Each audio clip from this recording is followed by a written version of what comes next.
Você sabia que as enzimas têm a capacidade de acelerar uma reação química 100 quadrilhões de vezes?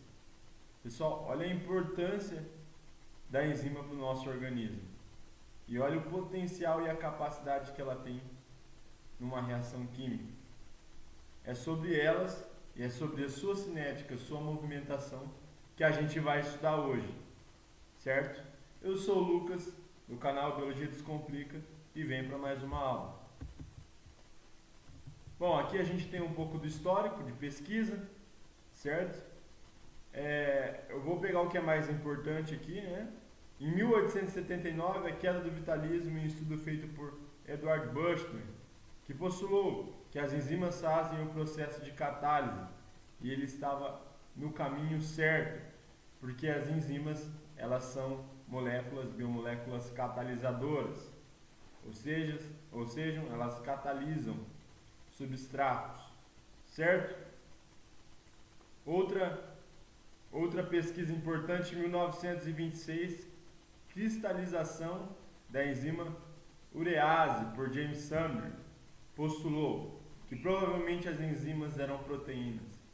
Também estava no caminho certo, porque a maioria das enzimas, elas são aminoácidos, certo? São proteínas. Beleza? Aqui a gente tem, em 1930, outros pesquisadores estudaram outras enzimas. Postulado, todas as enzimas são proteínas, com formação tridimensional. Aqui tem um porém, tem um errinho. Todas as enzimas são proteínas? A gente vai ver que não. Mas a maioria tá, pessoal? Aqui a gente tem as principais funções e atividades da enzima no nosso corpo. As duas principais, a enzima, como eu comecei falando lá no início do vídeo, elas aceleram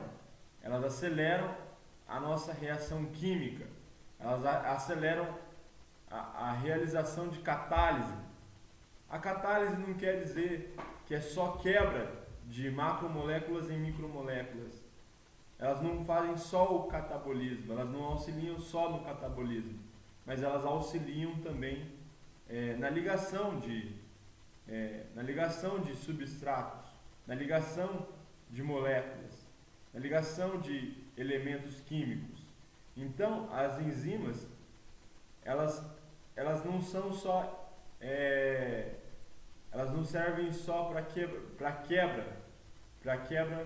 de uma macromolécula, para a quebra de um substrato, certo? Elas servem também para ligar, elas servem para construir, anabolizar. As enzimas, ela tem esse potencial, essa capacidade. E é boa essa observação, porque muitas pessoas pensam que a enzima ela só serve para a quebra do substrato. E não, ela faz a ligação também. Certo? Esse é um dos exemplos, mas a gente tem 6 tipos de classificação. Outra função importantíssima da enzima é o gasto baixo de energia de ativação. Diminuir a energia de ativação. E lógico, as reações realizadas pelas enzimas são conhecidas como reações enzimáticas. Beleza? Como eu falei daquele rinho lá no histórico, exceto um pequeno grupo de moléculas de RNA catalíticas, RNA polimerase, todas as outras enzimas são proteínas. Mas tem um grupinho que não que são o grupo de moléculas de RNA catalíticas. Beleza? Então vamos dar continuidade aqui. Aqui a gente tem um exemplo de como funciona a realização da enzima.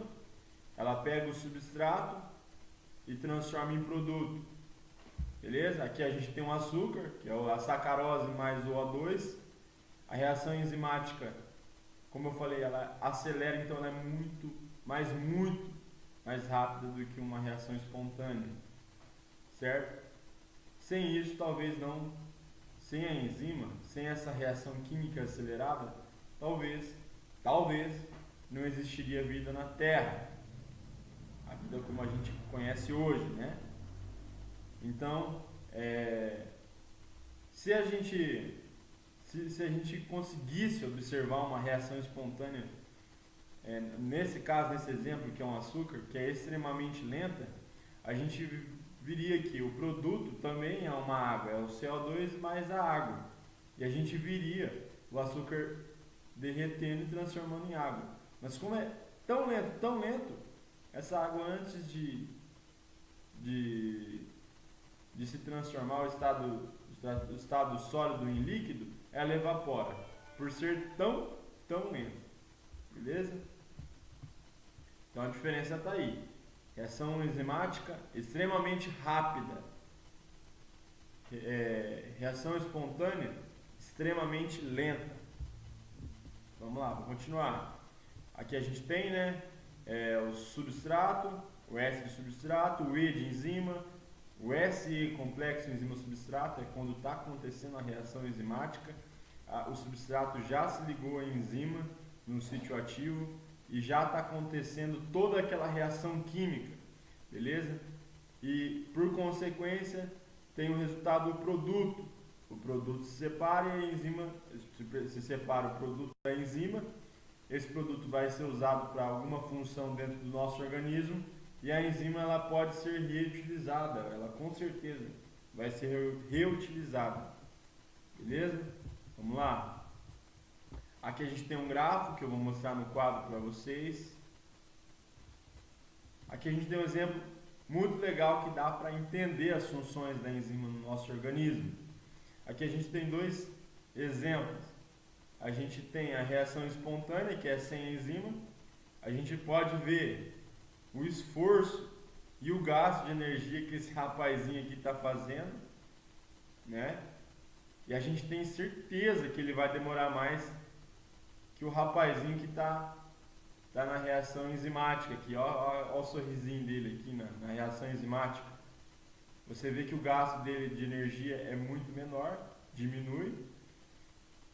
E com certeza essa reação enzimática ela vai ser mais rápida. Esse rapazinho de baixo aí, ele vai ser mais rápido. Vamos dar continuidade. As principais características das enzimas são substâncias orgânicas, em sua maioria proteínas, catalisam reações biológicas pouco espontâneas e muito lentas. Então é o que a gente já comentou, né? Ela serve realmente para cobrir esse espaço, para ir lá naquela lacuna e cobrir isso. Elas catalisam, elas aceleram as reações que eram espontâneas e lentas. Elas facilitam isso, elas aceleram esse processo, essa reação química. Reações medidas por enzimas podem ser até 10 elevado a 17 mais rápidas, de 10 a 5, a 10 a 17. Então elas podem chegar até 5 quadrilhões de vezes, certo? Esse número é um número muito expressivo e que mostra a capacidade da enzima, né? Catálise é transformar, converter um produto em outro. Então, é o que a gente falou lá. A catálise não é só a quebra do substrato ou do produto, ela também liga esses produtos.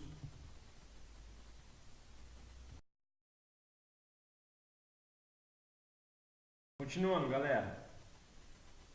Principais características das enzimas. Aqui a gente tem um pouco da estrutura dela. A gente vai entender como o sítio ativo dela atua, certo?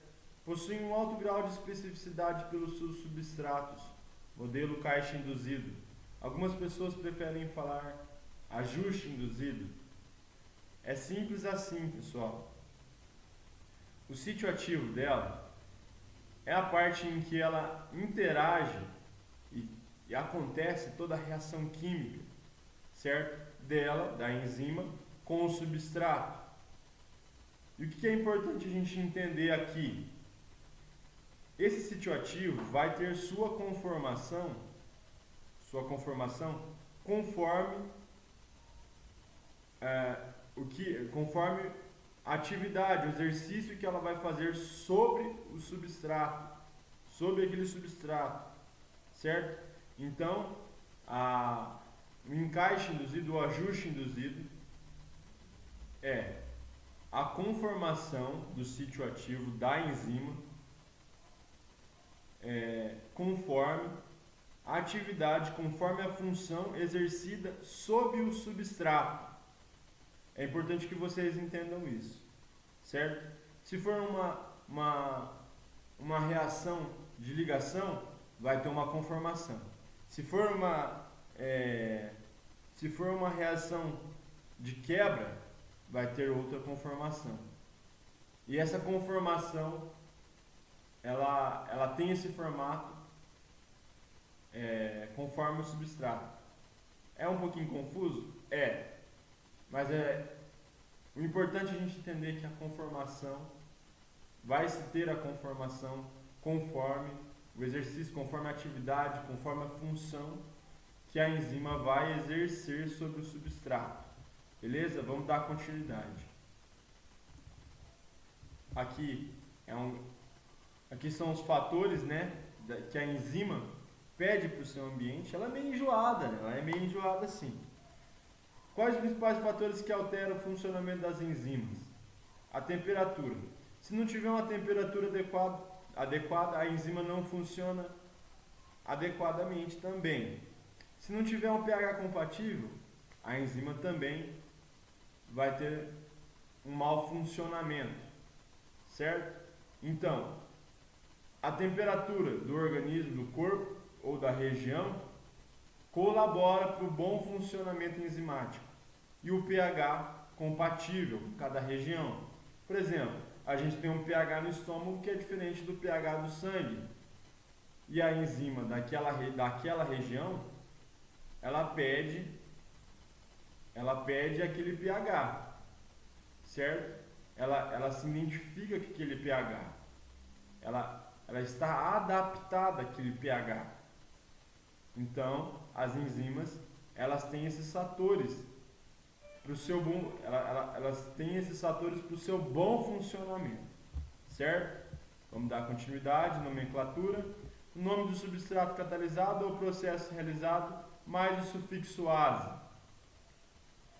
Então, galera, fácil aqui, ó, tá? Amido mais sufixo ase, amilase salivar. Proteína mais o sufixo ase, proteases. O processo realizado mais o sufixo ase, metiltransferase. Algumas enzimas não seguem esta regra, porque já vem com esse nome lá do passado, então deram continuidade, certo? Renina, pepsina, tripsina, beleza? Vamos dar continuidade aqui. Aqui a gente tem a classificação das enzimas. Como eu falei, a enzima não serve só para quebrar, mas ela tem várias outras funções. A gente tem as octoredutases, transferência de elétrons, íons, hidretos ou átomos de hidrogênio, reações de transferências de grupos, que são as transferases que faz isso. Então a gente vê transferência de elétrons, transferências de grupos, reações de hidrólise, transferências de grupos funcionais para a água, que são as hidrolases, as liases, adição ou formação de ligações duplas por remoção de grupo. A gente vê as isomerases, transferência de grupo dentro de uma mesma molécula, isômeros, ligases, formação de ligações, carbono, carbono-carbono, carbono enxofre, carbono oxigênio. Então aqui, ó, a gente tem várias classificações que especificam as funções das enzimas, certo? É importante que vocês gravem isso, beleza? Aqui é um pouco mais da estrutura. A gente volta para a estrutura da enzima. Algumas enzimas não requerem nenhum outro grupo químico, além dos aminoácidos presentes nelas. Outras requerem um componente adicional. Holoenzima, cofatores e coenzima ligados à apoenzima. Então, a gente tem as enzimas que são só o aminoácido, certo? Mas a gente tem outras enzimas que necessitam de alguns outros fatores. A sua estrutura não é só a apoenzima. Tem os cofatores, tem a coenzima. Exemplo de cofatores: magnésio, zinco, ferro. E exemplo de coenzima: vitamina B12. Os cofatores e as coenzimas, elas fazem parte do grupo prostético, certo? Então, cofatores e coenzimas formam um grupo prostético. E a parte dos aminoácidos é a apoenzima. Galera, o que é importante vocês entenderem aqui dos cofatores? Magnésio, zinco, ferro. Eles ajudam e auxiliam no sítio ativo, lá no encaixe, certo? Eles ajudam na realização química ali, na interação química, no processo enzimático, certo? E a coenzima é como se fosse a peça final do quebra-cabeça, a peça menor do quebra-cabeça. Ela se liga à coenzima e também tem sua função, tem sua realização para esse conjunto, certo? Alostérica, produto feedback, efetores, eu vou explicar para vocês também em outra parte no quadro, que a gente tem o mecanismo geral da cinética enzimática. Grupo prostético, cofatores e coenzimas ligados fortemente à apoenzima. Então, de maneira resumida, grupo prostético, cofatores, magnésio e ferro, que estão lá no sítio ativo, ajudando na realização química. Coenzimas, aquela pecinha final do quebra-cabeça, ligados fortemente à apoenzima, que é a parte do aminoácido, que é a parte proteica. Beleza, galera? Agora a gente vai para a parte do quadro e a gente vai ver um pouco do gráfico e da cinética enzimática. Valeu? Eu quero agradecer ao professor mestre Hudson Michalowski, ele que está fornecendo as aulas para mim, ele que está me orientando no meu TCC. E é um agradecimento para ele, porque ele está me ajudando muito, certo? E vamos continuar.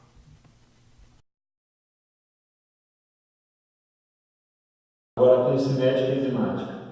Vocês lembram desse número aqui lá dos slides? 10 elevado a menos 17?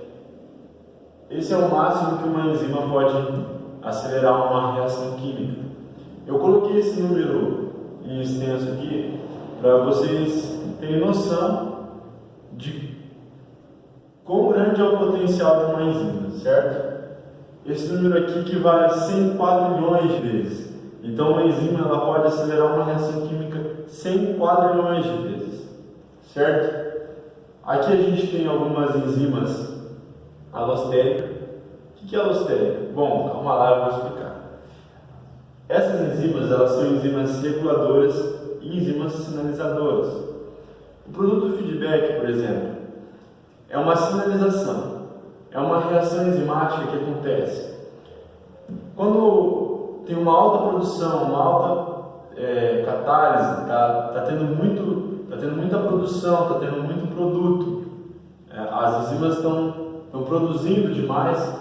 Esse produto feedback ele aparece naquela região para sinalizar uma única vez, para aquela produção, para aquele conjunto enzimático dar uma segurada, porque o organismo não está dando conta de tal produção, certo, galera? Então o produto feedback ele vem para sinalizar e para mostrar que é para dar uma segurada na produção, porque o organismo não está dando conta, certo?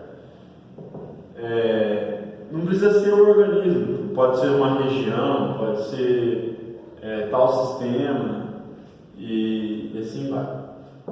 Efetores, positivo e negativo. Aqui é mais uma regulação, são enzimas reguladoras.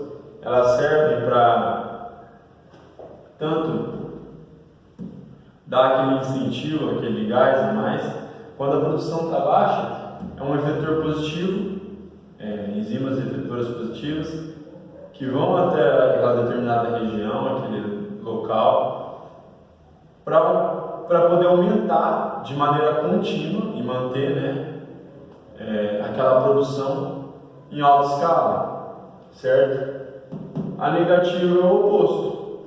Se tem muita produção, é parecida com o feedback, só que ela é de maneira contínua, ela também vai manter. Então, se tem alta produção, ela chega para dar uma segurada, para dar uma pisada no freio, certo? E a positiva, ela serve para dar aquele gás, para dar aquela acelerada. Se está com baixa produção, ela chega para incentivar, para aumentar a produção, certo? A gente tem o substrato, fenômeno de cooperação, e as isoenzimas, que fazem parte das 6 classificações lá. Bom, agora a gente vai explicar um gráfico e a diferença, né, a variação entre as reações enzimáticas e as reações espontâneas. A gente tem um gráfico para representar a diferença e a variação, né, entre as reações químicas, a reação enzimática e uma reação espontânea, certo? Bom, vamos começar aqui. A gente tem 4 representações. A gente vai começar pelo ΔGC. A medida é por Gibbs, tá, galera? Por Gibbs. Bom, o ΔGC ele vai medir a energia de ativação, a energia colocada para ter a reação química e enzimática, para ter a reação enzimática, certo? Então aqui a gente começa no 40 e essa energia vai até os 50. Então o ΔGC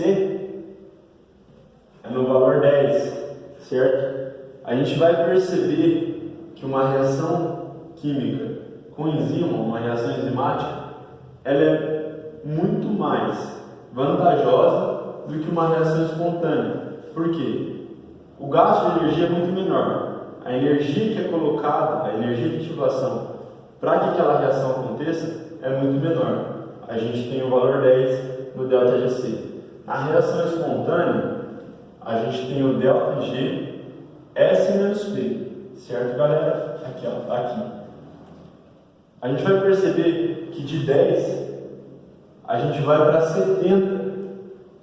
Por quê? Na reação espontânea, a gente tem que ter uma energia de ativação, colocar uma energia muito maior para que a reação química aconteça, certo? Então, de 40 vai para 110, o valor de 70.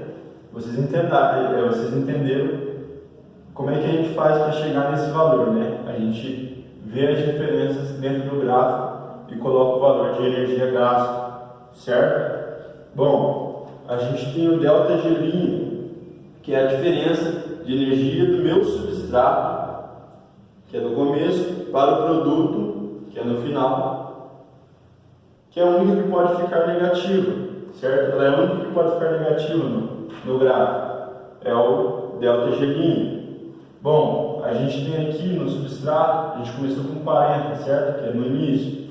E quando a gente teve o produto, a diferença de energia estava negativa, menos 20. Então aqui, ó, menos 20, galera. O ΔG' é o único que pode ficar negativo. Então aqui vocês têm que entender que é de uma maneira representativa, tá, galera? Não está certinho a medida aqui no gráfico. É para representar para vocês, certo? E a gente tem o